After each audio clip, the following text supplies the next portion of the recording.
Equal to क्या हो जाएगा, आई हो जाएगा। ठीक है, यूजिंग डिटर्मिनेंट्स और taking determinants.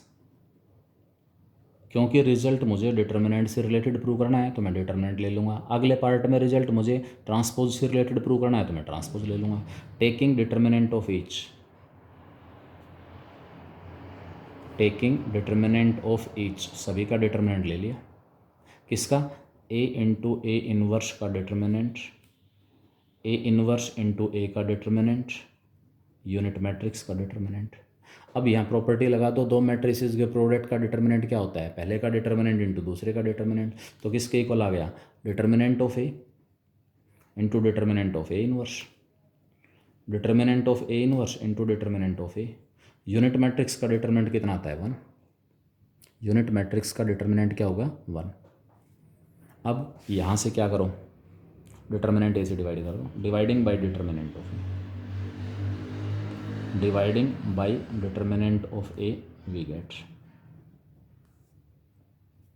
Determinant of A से इसको डिवाइड करोगे तो लेफ्ट हैंड साइड बच गई ए इनवर्स का determinant. As determinant A is non zero, क्योंकि इन्वर्टिबल मैट्रिक्स है इसलिए डिटर्मिनेंट ए नॉन ज़ीरो है। ए इनवर्स का डिटर्मिनेंट आ गया, डिटर्मिनेंट ए से डिवाइड करोगे यहाँ बचेगा, इसको डिटर्मिनेंट ए से डिवाइड किया, यहाँ भी ए इनवर्स का डिटर्मिनेंट, और 1 को 1 अपॉन डिटर्मिनेंट, और 1 अपॉन डिटर्मिनेंट ए को मैं क्या लिख सकता हूँ, डिटर्मिनेंट ए की पावर -1। यानी कि स्क्वायर मैट्रिक्स का डिटर्मिनेंट अगर 5 दिया हुआ है तो उसके इनवर्स का जो डिटर्मिनेंट है वो 1/5 होगा।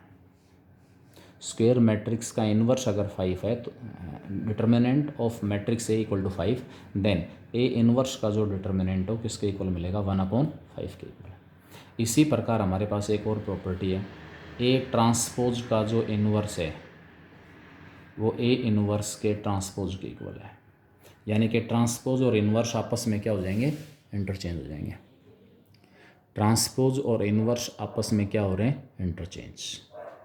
पहले इधर अंदर ट्रांसपोज था, बाहर इनवर्स था, राइट हैंड साइड में इनवर्स अंदर आ गया, ट्रांसपोज बाहर हो गया। एज वी नो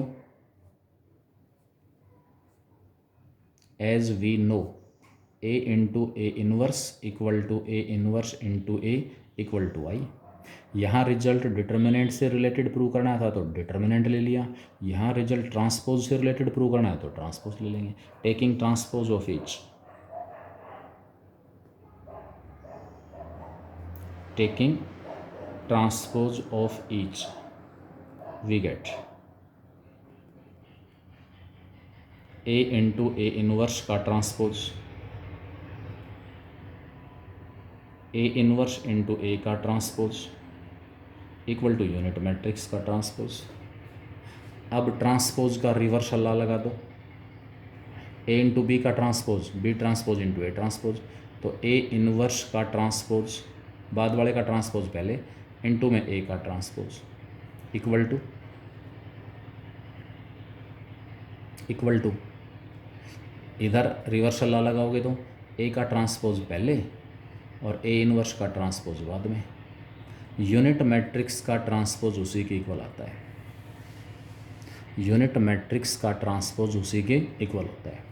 मैंने यहाँ पर दो सब्स्टिट्यूशन ले लिया अच्छी तरह से समझने के लिए, मैं यहीं से लिख सकता हूँ सीधा। मैंने जो ए ट्रांसपोज है ना उसको तो एक्स कह दिया, और ए इनवर्स का जो ट्रांसपोज उसको मैंने वाई कह दिया। अब आप देखो पहला प्रोडक्ट क्या है, पहला प्रोडक्ट है ए इनवर्स का ट्रांसपोज, ए इनवर्स के ट्रांसपोज को मैं वाई कह रहा हूँ, ए ट्रांसपोज को मैं एक्स कह रहा हूँ, Y into X equal to X into Y equal to Y.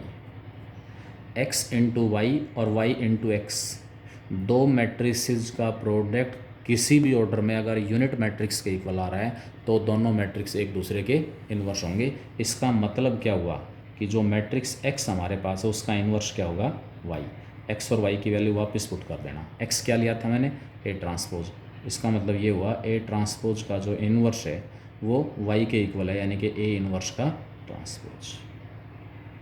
तो ये रिजल्ट आपके पास इसमें।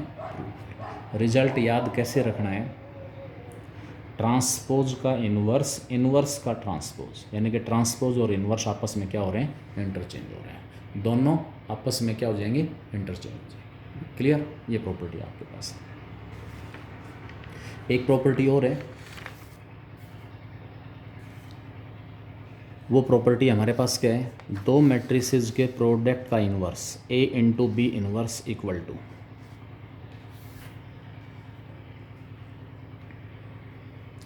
नेक्स्ट प्रॉपर्टीज के अंदर if A and B are invertible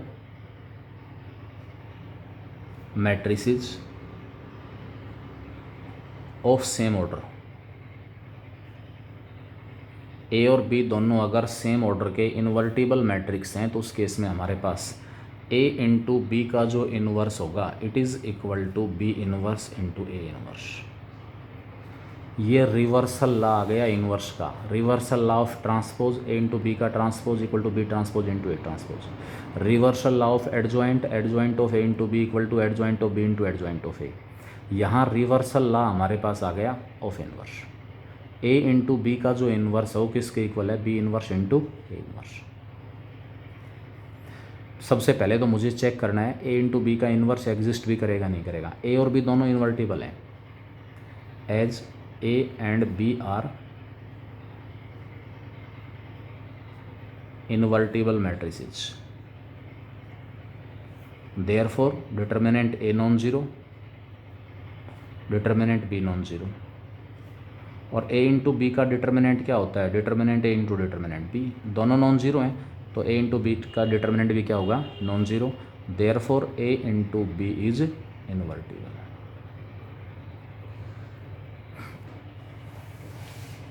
ठीक है,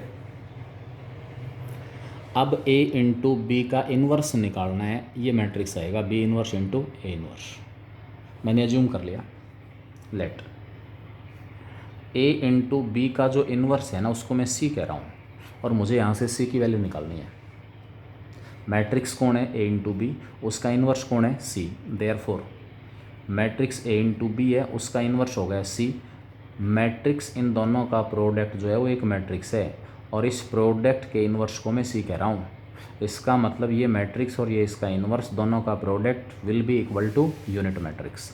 यहाँ से मुझे सी निकालना है, क्या करना है, मुझे सी निकालना है। Pre multiplying by A inverse,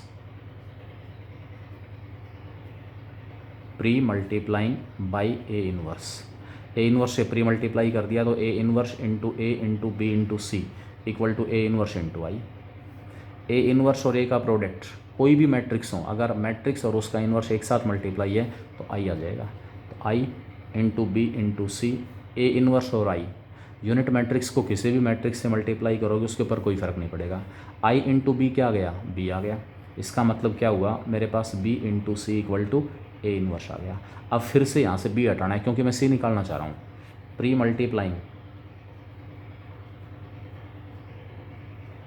B inverse, pre multiplying by B inverse, we get B inverse से प्री मल्टीप्लाई कर देंगे। बी इन्वर्स से प्री मल्टीप्लाई करोगे तो क्या आएगा, B inverse into B into C equal to B inverse into A inverse. B inverse और B का प्रोडक्ट आई आ गया, I into C equal to B inverse into A inverse. अब यूनिट मैट्रिक्स और सी का product क्या आ गया, सी आ गया। सी किसके इक्वल हुआ, B inverse into A inverse. यानी कि जो सी मैट्रिक्स में लेके चला था, क्या लेके चला था मैं, सी को ए इंटू बी का inverse. Therefore A into B का जो इन्वर्स हमारे पास है वो किसके इक्वल आ गया, बी इन्वर्स इंटू में ए इन्वर्स। प्रोडक्ट का इन्वर्स उनके अलग अलग इन्वर्स का product but in reverse order. इस रिजल्ट का generalization, if A1 A2 and so on An are n square matrices और non singular matrix, square non singular matrices of same order, of same order, then A1 into A2 and so on An, इन सब के product का जो inverse है it will be An का inverse, An minus 1 का inverse and so on A2 का inverse और A1 का इन्वर्स। रिवर्सल लॉ, प्रोडक्ट का इन्वर्स उनके अलग अलग इन्वर्स का product but in reverse order. इसी रिजल्ट की हेल्प से आप इसको कोरोलरी कह सकते हो। ये इसका जर्नल केस हो गया। एप्लीकेशन इसका कह सकते हो ए रेज टू पावर जो एन है ना, A raise to power n, इसका जो इन्वर्स है वो A inverse raise to power n के इक्वल होगा। कोई भी मैट्रिक्स ए है, इन्वर्टिबल है, एन हमारे पास नेचुरल नंबर है, for n belongs to set of natural number. A की जो नेचुरल नंबर पावर एन दी हुई है, A raise to power N का जो इन्वर्स है वो किसके इक्वल होगा, ए इन्वर्स की पावर एन, यानी कि एन और इन्वर्स आपस में इंटरचेंज हो जाएंगे। लेफ्ट हैंड साइड लेके चलेंगे, फिर क्या आएगा, A raise to power N का inverse equal to A into A into A into A, how many times, N times, और इस सारे का इन्वर्स है। अभी जो रिवर्सल ला इन्वर्स का मैंने यूज़ किया वो अप्लाई कर दूँ, ए into A into A into ए, इन सब के प्रोडक्ट का इन्वर्स क्या होगा, सबसे लास्ट वाले का इन्वर्स सबसे पहले आ जाएगा ए इन्वर्स, क्योंकि यहाँ तो प्रोडक्ट में सारे के सारे मैट्रिक्स ए के इक्वल हैं। फिर इससे पहले भी ए है उसका इन्वर्स, उससे पहले भी ए है, A inverse, and so on. Second number पे भी ए इन्वर्स, ए था उसका इन्वर्स, और पहले वाले का इन्वर्स, कितने टाइम्स, एन टाइम्स। कितने टाइम्स आ गया, एन टाइम्स, ठीक है। A inverse into A inverse into A inverse into A inverse into A inverse, कितने टाइम्स, एन टाइम्स। इस ए इन्वर्स अपने आप में एक मैट्रिक्स है, तो ये किसके इक्वल आ जाएगा, A inverse raise to power. तो ये हमारे पास कुछ एक रिजल्ट्स थे inverse of a square matrix. Clear, inverse of a square matrix. इसमें एक दो आपको कैंसिलेशन ला दिए हुए हैं, A B equal to A C, A B equal to A C implies b equal to c if a is non-singular। अगर a non singular है, डिटर्मिनेंट a नॉन ज़ीरो है, ए बी ए सी के equal है, तो हर हालत में b और c equal मिलेंगे। अगर a मैट्रिक्स सिंगुलर मैट्रिक्स है, ए बी और ए सी इक्वल हैं, तो कोई ज़रूरी नहीं है बी और सी आपस में इक्वल आएँ। बी और सी डिफरेंट होते हुए भी ए बी और ए सी आपस में इक्वल आ सकते हैं, जब ये मैट्रिक्स ए हमारे पास कैसा मैट्रिक्स होगा, सिंगुलर। ये आपके पास होगा लेफ़्ट कैंसिलेशन ला। एक इसी प्रकार इसमें आता है राइट कैंसिलेशन। फर्स्ट पार्ट इसका, second part B A equal to C A implies B equal to C if A is non singular. ये पार्ट कैसे प्रूव करूं, ये गिवन है, ये प्रूव करना है। As A B equal to A C given है और डिटर्मिनेंट ए नॉन ज़ीरो है, क्योंकि मैट्रिक्स ए कैसा है, नॉन सिंगुलर। इसलिए मैंने क्या कर दिया, ए इन्वर्स से मल्टीप्लाई कर दिया, pre multiplying by A inverse, pre multiplying by A inverse. A inverse से प्री मल्टीप्लाई करेंगे तो लेफ्ट हैंड साइड में आ जाएगा A inverse into A into B, right hand side में आ गया A inverse into A into C. Inverse और ए का प्रोडक्ट यूनिट बन गया, ये भी यूनिट बन गया। I into B equal to I into C implies B equal to C. ये वाला रिजल्ट प्रूव करना है तो पोस्ट मल्टीप्लाई कर देना ए इन्वर्स से। एक रिजल्ट है लेफ्ट कैंसिलेशन ला और दूसरा रिजल्ट है राइट कैंसिलेशन। मैट्रिसेस के केस में डिवाइड करना पॉसिबल नहीं है। अगर उस मैट्रिक्स का डिटर्मिनेंट नॉन ज़ीरो है तो उसके इन्वर्स से मल्टीप्लाई कर देंगे, मैट्रिक्स और इन्वर्स साथ मल्टीप्लाई होकर यूनिट मैट्रिक्स में चेंज हो जाएगा।